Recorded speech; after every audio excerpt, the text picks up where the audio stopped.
নমস্কার। আপনার মতামত কি? আমরা যে এডুকেশন সিস্টেমে পড়াশোনা করছি আমরা কি ঠিক? ভারতবর্ষে যে এডুকেশন সিস্টেম চলছে এটা কি ঠিক? প্রশ্ন যদি হয় ইউরোপিয়ান এডুকেশন সিস্টেম কি ঠিক? ডেভেলপিং কান্ট্রি আর ডেভেলপ কান্ট্রি কাদের এডুকেশন সিস্টেম ঠিক? এই প্রশ্ন যদি আমি করি তার উত্তর কি আছে? আমাদের এডুকেশন সিস্টেম কি বলছে? প্রথমেই বলি বয়স। বয়সটা একটু ভেবে দেখবেন। আমরা অনেক পড়ি, তার আগে অনেক প্রাইভেট স্কুলে প্রি নার্সারি বিভিন্ন রকমের কিডজি, প্লে গ্রুপ এসব রয়েছে। এসবের সুবিধা পাচ্ছে কত পার্সেন্ট বাচ্চারা? শতকরা 1 থেকে 2% বাচ্চারা। বেশিরভাগ গ্রাম্য বাচ্চারা সরকারি স্কুলে পড়ে। তাহলে আমার প্রশ্নটা হচ্ছে প্রথম বয়স নিয়ে। বয়স নিয়ে আমি যেটা বলবো সেটা হচ্ছে আমরা ক্লাস 1-এ পড়ছি 5 বছর বয়সে, আমরা মাধ্যমিক পাস করছি 16 বছর বয়সে, উচ্চ মাধ্যমিক পাস করছি 18 বছর বয়সে। যদি আমি ঠিকঠাক পাস করি গ্রাজুয়েট হচ্ছে 21 বছর বয়সে। তাহলে এরপরে আমার অনার্স পেপার থাকতে পারে, আমার অন্য কোনো দিকে আমার ন্যাক থাকতে পারে। তাহলে আমার পড়াশুনো শুরু হলো, তারপরে আমি ধরুন কোনো একটা পিএইচডি করব।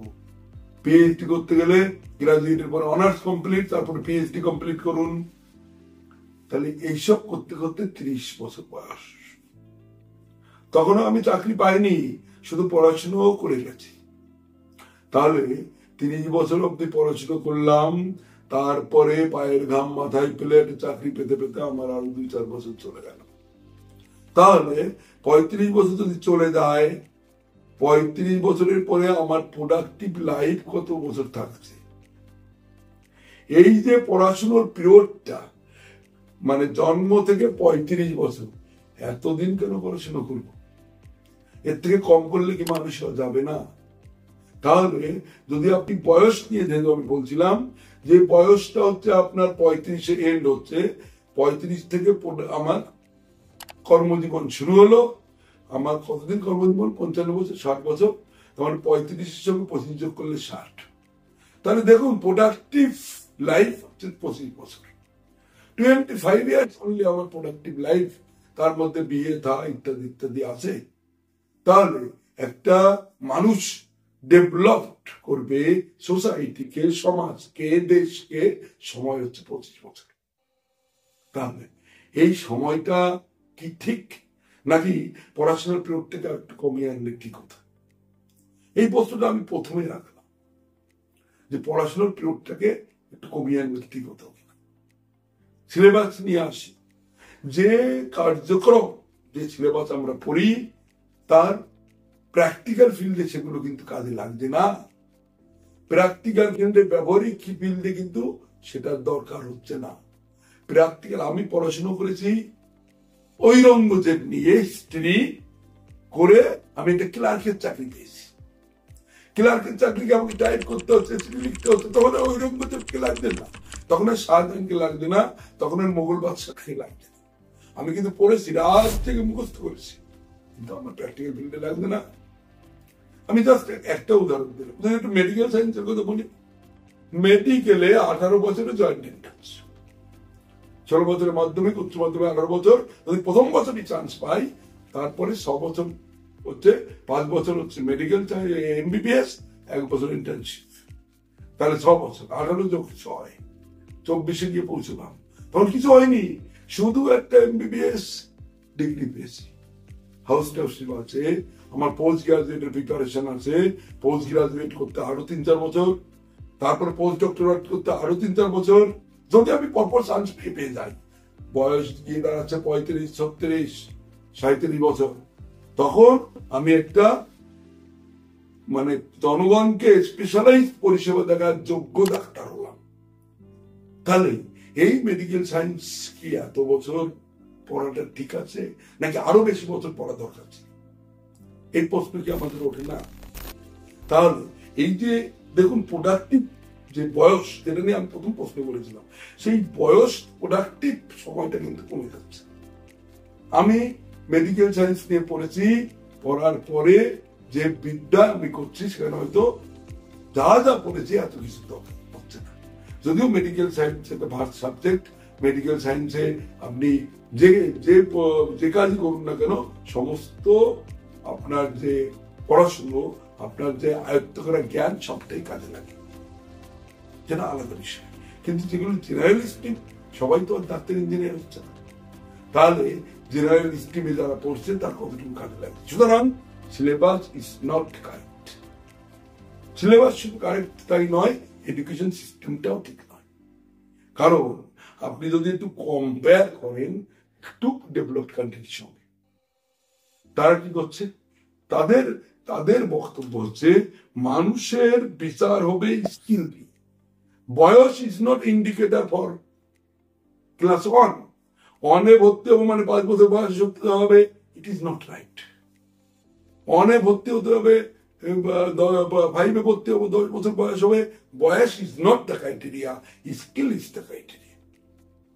বিদেশ বলছে, ডেভেলপ কান্ট্রি বলছে স্কিলটা হচ্ছে ক্রাইটেরিয়া। আচ্ছা, একটা প্রশ্ন কি ওঠে না, আমি ক্লাস 5-এ পড়ি, 5 থেকে ক্লাস 6-এ ওঠার 1 বছর সময়। আচ্ছা, ক্লাস 5-এর যে সিলেবাস আমাকে দিয়েছে আমাদের সিস্টেম, সেই সিলেবাস যদি আমি 6 মাস কমপ্লিট করতে পারি, তাহলে কেন 6 মাস পরে আমাকে পরীক্ষা নিয়ে 6-এ তোলা হবে না? এই প্রশ্নটা কিন্তু উঠে আসে। আমি যদি ক্লাস 9-এ পড়ি, তাহলে 9-এর যে সিলেবাস সেটা যদি আমি 6 মাস কমপ্লিট করতে পারি, তাহলে কেন 9 মাস 9 বছর 6 মাসে আমার পরীক্ষা নিয়ে ক্লাস 10 করা হবে না? কেন আমাকে আরো সময় বসে থাকতে হবে ক্লাস 10-এ ওঠার জন্য? তাহলে বিচার্য বিষয় হওয়া উচিত স্কিল। স্কিল বিচার্য বিষয়, নট বয়স। আমি ক্লাস 7-এ পড়ি, 7-এর সিলেবাস 6 মাসে শেষ করেছি, 6 মাস পরে পরীক্ষা নাও, আমাকে 8 করে দাও। তাহলে তো এডুকেশন সিস্টেমের সময়টা কমে আসবে, পড়াশোনার সময়টা কমে আসবে। আমাকে কেন ক্লাস 7-এর 6 মাসের সিলেবাস কমপ্লিট করার পরে আরো 6 মাস বসে থাকতে হবে ক্লাস 8-এ ওঠার জন্য? বয়স is not the criteria for class, স্কিলটা হচ্ছে ক্রাইটেরিয়া। বিদেশরা কি করে, বিদেশের বাচ্চাদের স্কুলে ভর্তি করতে গেলে নাম এন্ট্রি করতে হয় 1.5 বছর বয়সে। আমি একটা দেশের কথা বলি, নেদারল্যান্ড, যার আগে নাম ছিল হল্যান্ড। সেখানে এডুকেশন সিস্টেম আমি দেখেছি। সেখানে এডুকেশন সিস্টেমে কি করছে, 1.5 বছরে নাম এন্ট্রি করছে, 1.5 থেকে 4 বছর, এই 2.5 বছরের মধ্যে গভর্নমেন্ট দায়িত্ব নিয়ে ওই বাচ্চাকে 2টো জিনিস শেখায়, একটা সাইকেলিং, একটা সুইমিং। সুইমিং শেখায় কেন? আপনি নিশ্চয়ই জানেন যে নেদারল্যান্ড বা হল্যান্ড সমুদ্র পৃষ্ঠ থেকে 1.8 মিটার নিচে আছে। ওরা সমুদ্রকে আটকে ল্যান্ড তৈরি করছে, তার জন্য বাচ্চাকে সাঁতার শিখতেই হবে। তাই ক্লাস 4-এ যখন অ্যাডমিশন নিতে যায়, 2টো জিনিস বাচ্চাকে জানতে হয়, একটা সাঁতার, একটা সাইকেলিং। ওখানে প্রাইভেট স্কুল নেই। আপনি যে কোটিপতি ছেলেই হন না কেন, সাইকেল স্কুলে যেতে হবে, it is mandated.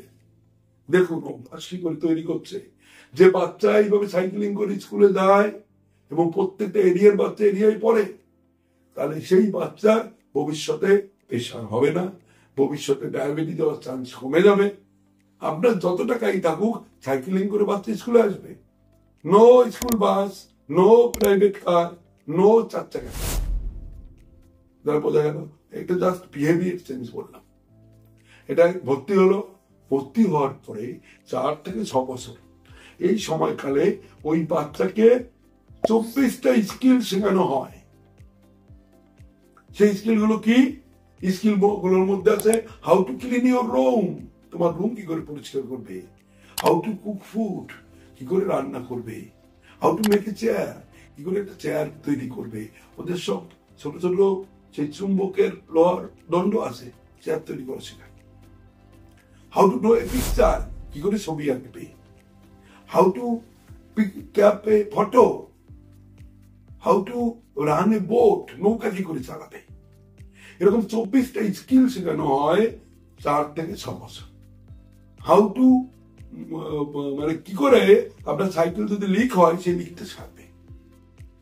How to paint এ ডোর, দরজা কি করে রং করবে।